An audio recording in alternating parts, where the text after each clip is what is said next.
নমস্কাৰ বন্ধুসকল, সাবস্ক্ৰাইব কৰক tips in Assamese tech YouTube চেনেলটো, লগতে বেল আইকনটো দবাই দিয়ক লেটেষ্ট ভিডিঅ' সৰ্বপ্ৰথমে চাবৰ বাবে। হেল্ল' ফ্ৰেণ্ডছ, পুনৰ এটা নতুন ভিডিঅ'লৈ মোৰ চেনেল টিপছ ইন আছামিজ টেকত আপোনালোকক স্বাগতম জনাইছোঁ। আজি আমি জানিম ৰেলৱে বিভাগৰ গ্ৰুপ ডি এক্সামৰ ৰিজাল্টৰ বিষয়ে। হয় বন্ধুসকল, ৰেলৱেৰ গ্ৰুপ ডিৰ এক্সামটোৰ ৰিজাল্ট দিছে। বহুতো কেণ্ডিডেটে গম পোৱা নাই যে কেনেকৈ চেক কৰিব লাগে। চ' ইয়াৰ বাবে যাব লাগিব যিকোনো এটা ব্ৰাউজাৰত। মই গৈছোঁ গুগল ক্ৰমত গৈ আপোনালোকে চাৰ্চ বাৰত চাৰ্চ কৰিব RRB guwahati.gov.in। চাৰ্চ কৰি দিয়াৰ পিছত আপোনালোকে এনেকুৱা এখন ইণ্টাৰফেচ দেখিবলৈ পাব। আপোনালোকে ইয়াত ওপৰত দেখিছে যে অবজেকশ্যন ট্ৰেকাৰ, মই জুম কৰি দেখুৱাই দিছোঁ। অবজেকশ্যন ট্ৰেকাৰ ইয়াত টাচ কৰিব। টাচ কৰাৰ পিছত আপোনালোকে স্ক্ৰীনত এনেকুৱা এখন ইণ্টাৰফেচ দেখিবলৈ পাব। তাৰপিছত আপোনালোকে স্ক্ৰল ডাউন কৰিব। স্ক্ৰল ডাউন কৰাৰ পিছত একেবাৰে তলত আপোনালোকে দেখিছে লগ ইন, ইয়াত টাচ কৰিব।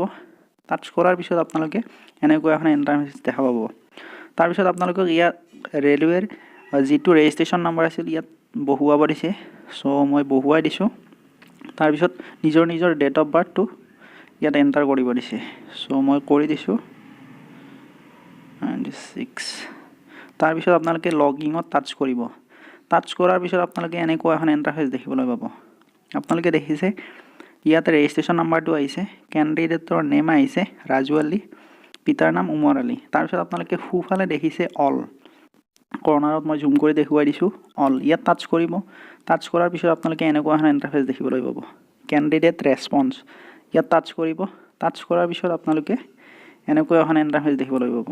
Two download your question paper response sheet for RRB group D level 1। আপোনালোকে যেতিয়া ৰেলৱেৰ অনলাইন এক্সাম দিছিল, যিকেইটা প্ৰশ্নৰ উত্তৰ কৰিছিল আপোনালোকে সেই কমপ্লিট পেপাৰখন আপোনালোকে কি হিচাপে উত্তৰ কৰিছিল সকলো আহি যাব। চ' ইয়াত টাচ কৰিব ক্লিক হিয়াৰত। তাৰপিছত আপোনালোকে এনেকুৱা এখন ইণ্টাৰফেচ দেখিবলৈ পাব। আপোনালোকে সম্পূৰ্ণ যিকেইটা পৰীক্ষাত প্ৰশ্নৰ উত্তৰ কৰিছিল সেই সকলোবোৰ উত্তৰ আপোনালোকে স্ক্ৰীনত দেখিবলৈ পাব।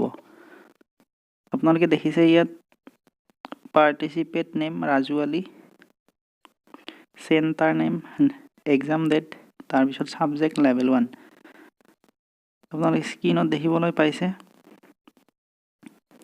আপোনালোকে দেখিছে। এতিয়া কেনেকৈ আপোনালোকে এক্সামৰ ৰিজাল্টটো চেক কৰিব। ইয়াত লিখা নাই যে পাছ বা ফেইল বুলি। চ' আপোনালোকে ইয়াত জানিব লাগিলে আপোনালোকে প্ৰথম উত্তৰটো দেখিছে, প্ৰথম প্ৰশ্নটোৰ উত্তৰ 3 নম্বৰটো গ্ৰীণ হৈ জ্বলি আছে, এইটো কাৰেক্ট উত্তৰ। আৰু আমি কেণ্ডিডেটজনে চুজ কৰিছিল, আপোনালোকে চাব লাগিলে সোঁফালে আহিব লাগিব। সোঁফালে আপোনালোকে দেখিছে, মই জুম কৰি দেখুৱাই দিছোঁ চুজ এন অপশ্যন। কেণ্ডিডেটজনে 1 নম্বৰটো চিলেক্ট কৰিছে আৰু ইয়াৰ শুদ্ধ উত্তৰ হয় 3।